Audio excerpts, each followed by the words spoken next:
Welcome back नाज़रीन। कल भी हमने आपको बताया था कि बड़े ऐलानात होने जा रहे हैं कराची की सियासत में, और आज भी जो ऐलानात हैं वो मुतवक्के थे, लेकिन कल के रोज़ पर जो है वो मुंतकिल कर दिए गए, यानी कि इतवार के रोज़ बड़ी अहम डेवलपमेंट होने जा रही है। मामला कुछ यूँ है कि गवर्नर सिंध कामरान खान टिसोरी, इस पूरे जो किरदार है, ये जो शख्सियत है, ये बाहमी तौर पर जो रजामंदी हो रही है और जम होती नज़र आ रही है एक पार्टी दूसरी पार्टी के अंदर, ये शख्स मरकज़ी किरदार हैं। इनके गवर्नर हाउस में जब से ये विराजमान हुए हैं, इस नशिस्त के ऊपर मुलाकातें शुरू हो जाती हैं। मुलाकातों के अंदर फ़ारूक सत्तार भी पहुंचते हैं। उसी मुलाकात के बाद खालिद महबूब सिद्दीकी हो या फिर वसीम अख्तर हो, ख्वाजा इजहार हो, ये तमाम लोग वहाँ पर जाते हैं। फिर उसके बाद मुस्तफ़ा कमाल और अनीस कायम खानी भी जाते हैं, जो सबसे ज़्यादा हैरान कुन बात थी, हमने आपको बताया था।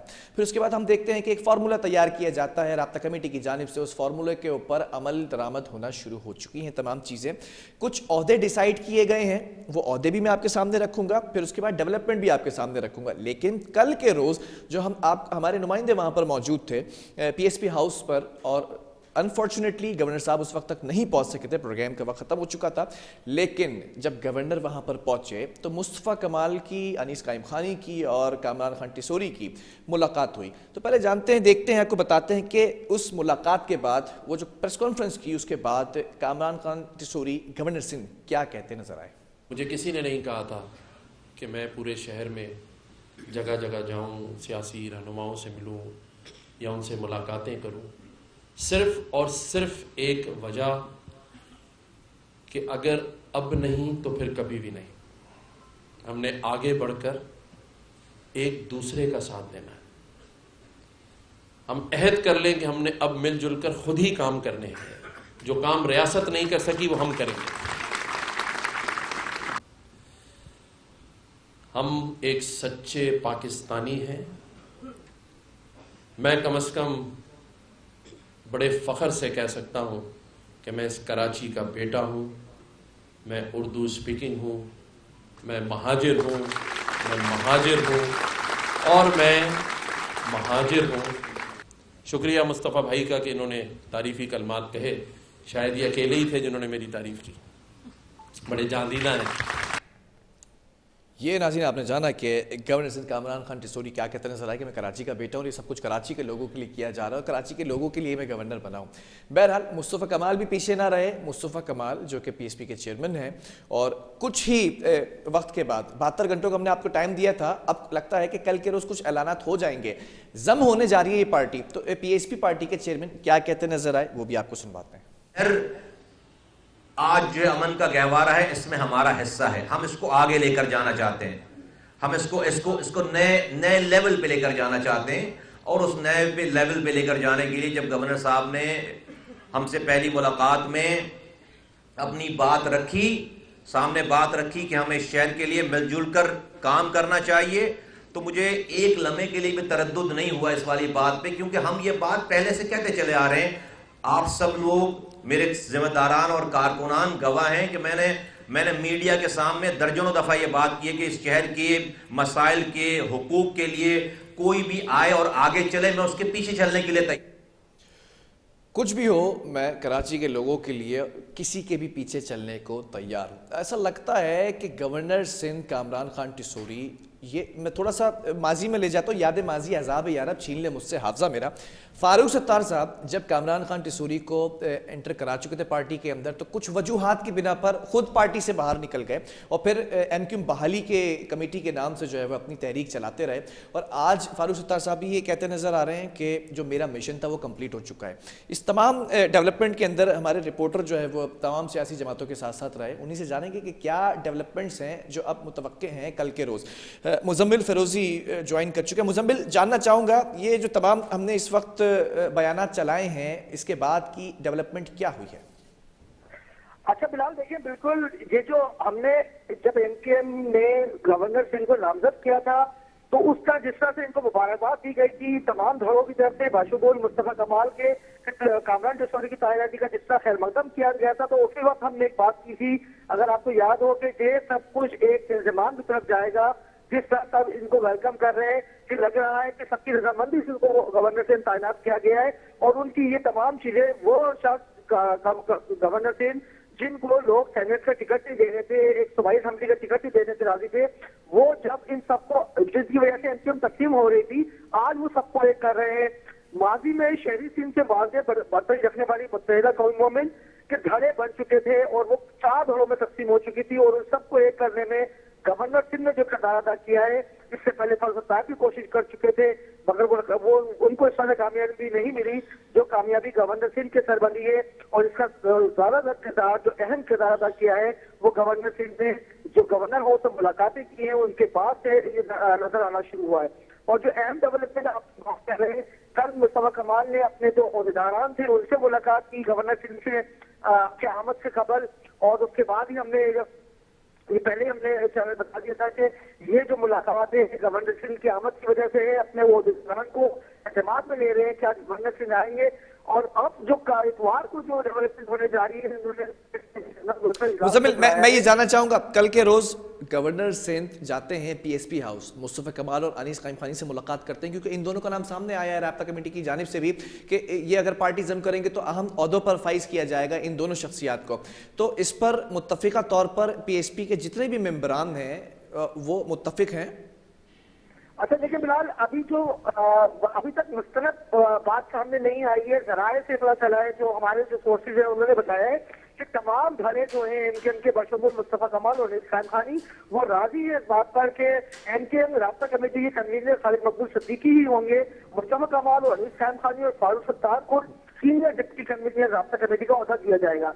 और इसके अलावा जो उनको तहत उनसे लिए जाएंगे, अनीस कायम खानी जो है जब एमकेएम बानी के एमकेएम हुआ करती थी, अल्ताफुद्दीन के उसमें नंबर 1 पोजीशन पर हुआ करते थे, तो वो तंजीमी मामला को संभालने में बहुत एक्सपीरियंस रखते हैं और बहुत तजर्बा है। तो अनीस कायम खानी तंजीमी मामला को देखेंगे, मुस्तफा कमाल तरक्याती कामों को देखेंगे, और फारूक सत्तार मुद्दे को कोई उम्र के सियासी अमूर को देखेंगे। इस तरह पीएसपी के दूसरे अहदेदार हैं, उनको भी एमकेएम पाकिस्तान के ओहदे देकर उनको एड्रेस किया जाएगा। जी ठीक है, ये तो हो गई पीएसपी की बात। अब बात कर लेते हैं एमक्यूएम पाकिस्तान की। एमक्यूएम पाकिस्तान की जानिब से पहला मरहला तो ये सामने आया था कि पीएसपी जम होने जा रही है, दूसरा मरहला था फारूक सत्तार साहब का। तो डॉक्टर फारूक सत्तार साहब के हवाले से क्या अपडेट्स हैं? देखिए, फारूक सत्तार साहब ने पहले ही जब गवर्नर सिंह तैनात हुए थे उसकी टाइम उन्होंने ये ट्वीट किया था और बयान किया था कि मेरा मिशन मुकम्मल हो गया। इसका मतलब तो यही हुआ कि फारूक सत्तार जो है वो फ्रॉम वेरी फर्स्ट डे, पहले दिन से ही वो बिल्कुल इसके साथ थे। और वो चीज पर जिस तरह से उनकी गवर्नर से मुलाकात हुई, वो जिस तरह जो योग महाजर सकाफत पर जो गवर्नर सिंह तशरीफ लाए वहां पे फारूक सत्तार साथ साथ थे, तो उसके बाद से बात मंजर आम पर आ चुकी थी कि सत्तार जो है वो बिल्कुल खुश है इनके साथ, और क्योंकि वो इसी आमद पर है। अब सबसे देखिए पहले मरहले पे वो राजी कर रहे, उन्होंने राजी किया मुस्तफा कमाल और अनीस कायम खानी को, और दूसरे मरहले में फारूक सत्तार तरफ जाएंगे। आज जो मैं आपको बता दूं कि आज जो है मुस्तफा कमाल और अनीस कायम खानी हो सकता है कि आज बता रहे कि आज आपको उनके फारूक सत्तार से मुलाकात मुतवक्को है। ठीक है, तीसरा मरहला जो है उस पर भी बात कर लेते हैं। ये तो हो गई फारूक सत्तार की बात और पीएसपी की बात। क्या ये दोनों, फारूक सत्तार की बात कर लूं और मुस्तफा कमाल की बात कर लूं, ये सरबराह मानने को तैयार है खालिद मकबूल सिद्दीकी को? जी बिल्कुल, सब राजी हैं, क्योंकि फारूक सत्तार भी इस बात पर राजी है कि भाई कि वो खालिद मकबूल सिद्दीकी की सरबराही में काम करेंगे। और एक तरफ मुस्तफा कमाल ने जब पहले फारूक सत्तार को मर्जर करवा रहे थे, तो मुस्तफा कमाल ने रखा था कि हम झंडा और इंतखाब निशान चेंज करवाएंगे, मगर गवर्नर सिंह को आता है कि उन्होंने मुस्तफा कमाल को इस चीज से भी राजी कर लिया है कि वो पतंग के निशान पर और इसी फ्लैग पर के साथ ही खालिद मकबूल सिद्दीकी साथ होंगे। ठीक है, इस तमाम मामले के अंदर आमिर खान बिल्कुल गायब नजर आ रहे हैं, और दूसरी जानिब अगर मौजूद कम्युनिटी की बात की जाए तो वो भी गायब नजर आ रहे हैं। आफाक अहमद, क्या इनसे राब्ता नहीं किया गया? देखिए बिल्कुल, देखिए यह मुतहदा कौमी मूवमेंट जो है किसी वक्त में मुल्क की पिछली बड़ी जमात समझी जाती थी, और जिस तरह से इसका जवाल शुरू हुआ एमकेएम बानी से अलहदगी के बाद से, वो सबसे सामने जितने भी मामला सामने आए, जितनी भी नातफाकियत है, वो एमकेएम के बानी अल्ताफ से अलग होने के बाद से सब कुछ सामने है। और इसमें कोई दो राय नहीं है कि एमकेएम के तस्लीम होने से मुखालफिन को फायदा हुआ और सिंध की शहरी इलाकों में एमकेएम की नशस्त से दीगर जमातों को मिलती गई। ये तमाम सिचुएशन देखते हुए बड़ों ने फैसला किया कि अब हमें बैठना चाहिए। और जब हमारी अफाक अहमद के हम राय से मालूमात की तो अभी तक अफाक अहमद के बाद कोई ऐसा दावतनामा नहीं पहुंचा है, कोई पैगाम नहीं पहुंचा है कि उनको शामिल किया जाए। और यही वजह है कि आप देखें जब से गवर्नर सिंह तैनात हुए आमिर खान बिल्कुल मंदिर से गायब है, नैयर रजा उनके साथ है, फैसल सब्जवारी की भी थोड़ी बहुत नाराजगी है, किशोर जहराबादी भी नाराज है, और इस सब बहुत सारे मोइन आमिर पीरजादा रुकन असेंबली थे, साबिक रुकन असेंबली, वो भी नाराज है। उसकी वजूहत यही बताई जा रही है, और जिस तरह से उन्होंने ट्वीट भी किया था ये बात कि 16 साल तक हम इस चीज से लड़ रहे हैं कि भाई कि बलदियाती निजाम जो है वो सही नहीं है, इसको करवाया जाए, बदलाव लाया जाए इसमें, मगर वो नहीं कर पाए और आज हम उसी बलदियाती इसका हिस्सा बनने जा रहे हैं। तो आमिर खान, नैयर रजा, फैसल सब्जवारी और ये कहते हैं, ठीक है, ये जो दीगर रहनुमा है इन्हीं की तरफ मैं आगे बढ़ूंगा। अगर मैं बात कर लूँ साबिक मेयर वसीम अख्तर की, ख्वाजा इजहार की और फैसल सब्जवारी की, तो इन लोगों के पास कोई ओहदा नहीं होगा, लेकिन मुस्तफ़ा कमाल के पास, अनीस कायम खानी के पास और डॉक्टर फारूक सत्तार के पास ओहदे होंगे, मुतमईन है राब्ता कमेटी। वसीम अख्तर तो ऑलरेडी डिप्टी कन्वीनर है, इसी तरह दूसरे लोगों के पास भी ओहदे हैं, क्योंकि अब उसमें ये होता है कि आप जो ये शख्सियात और राब्ता कमेटी मुतमईन है इन ओहदों से जो दिए जा रहे हैं मुस्तफ़ा कमाल को, डॉक्टर फारूक सत्तार को, अनीस कायम खानी को। लेकिन इसमें मामला यहाँ पर भी खराब हुए थे। इस दफा जो लोग नाराज थे, जो ज्यादा नाराज है, वो बाहर मुल्क जाके बैठ गए। इस पर 3 रहनुमा जो है वो दुबई में बैठे हुए हैं और वो पाकिस्तान में नहीं है। और जब हम एमकेएम के जराये से हम जब बात करते हैं या एमकेएम के तर्जुमान का कहना ये है कि वो बिजनेस के जरिए बाहर गए हैं, तो अब ये जो पाकिस्तान में रहनुमा है वो थोड़े नाराज भी है, मगर उनको इस बात की उम्मीद है कि जो उनका हाल हुआ है जिमनी इलेक्शन में और जो बलदियाती इलेक्शन में जिसकी बार बार सुनाई दी जा रही थी, तो वो इस चीज को लेकर गो के मुस्तफा कमाल का या फारूक सत्तार का वोट बैंक इतना अच्छा नहीं है या वो इतनी अच्छी पोजीशन नहीं दिखा सके थे, मगर फिर भी एक बात ये होगी कि भाई तमाम उर्दू बोलने वाले रहनुमा एक तरफ आ गए हैं, तो हो सकता है कि इसका फायदा शहरी सिंह जी जो ठीक है। मुजम्मिल, एक यहाँ पर एक बड़ा अहम सवाल है। डॉक्टर फारूक सत्तार ने 22 अगस्त के बाद पार्टी की कमान संभाली थी, लेकिन फिर कामरान टिसोरी का मामला था, उनकी वजह से वो पार्टी से बाहर चले गए, फिर कामरान टिसोरी भी मंजिल आम से गायब हो गए, फिर वापस आते हैं, फौरी तौर पर गवर्नर लग जाते हैं, जबकि नाम कुछ और दिए गए थे, नसरीन जलील का नाम था और दीगर सीनियर रहनुमाओं का नाम था, लेकिन कामरान खान टिसोरी को गवर्नर सिंध बना दिया गया।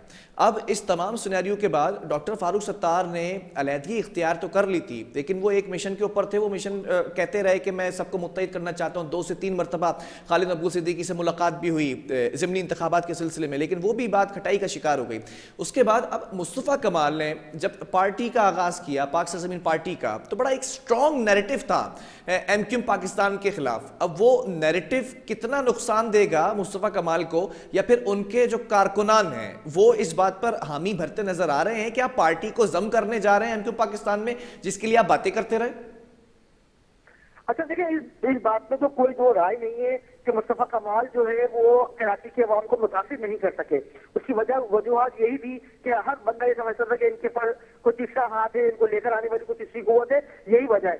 अब जो बात है यहाँ पर कि अगर मुस्तफा कमाल जो बातें करते थे, देखिए सियासत में कोई भी चीज खुद से आखिर नहीं होती। फिलहाल ये तो एमकेएम के लोग भी एक दूसरे पर इल्जाम लगाते रहे हैं, फारूक सत्तार भी कहते रहे वसीम अख्तर से कि वो 35 अरब रुपए का हिसाब दे।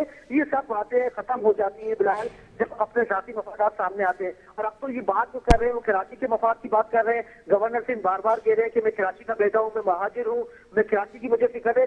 अगर ये बाकी में अगर इस तरह कर रहे हैं तो ये कराची वालों के लिए खुशखबरी है कि एमकेएम दोबारा से रिवाइवल की तरफ जा रही है और लोगों को मुतमईन कर सकेगी। और ये एक दूसरे का सामना तो वैसे भी करते थे बिलाल। लेकिन मुजम्मिल, कल के रोज वर्कर्स इजलास में भी फैसला होगा, कारकुनान को भी एतमाद में लिया जाएगा, तो फिर कल रात को क्या हो रहा था पीएसपी हाउस के अंदर? क्या एतमाद में नहीं लिया गया अभी तक कारकुनों को दोनों सियासी जमातों की जानिब से? अच्छा देखिए बिलाल, जो कल मुलाकात थी वो ओहदेदारान से थी, जो बड़े इनके की पोस्ट होल्डर थे उनसे मुलाकात हुई थी कल पाकिस्तान हाउस में कामरान टिसोरी की आमद से कबल।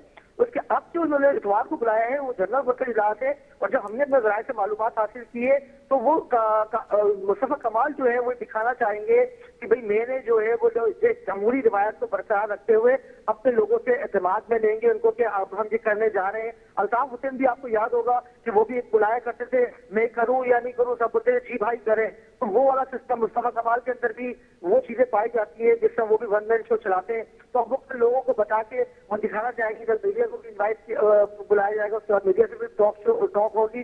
तो उसमें यही कहना चाहेंगे कि भाई मैंने अपने तमाम लोगों को जमात में लिया है और सब रजामंदी है, इसमें अकेला मैं शामिल नहीं हूँ, मेरे साथ मेरी पूरी जमात शामिल है और हम चाहते हैं कराची के लिए काम करें, कराची वालों के लिए काम करें। क्योंकि देखिए ग्राउंड जो है वो बिल्कुल खाली था और क्या अगर निशिस्तें पीटीआई को नहीं मिलती तो ये जो एमकेएम को मिलनी थी वो पीटीआई को मिली।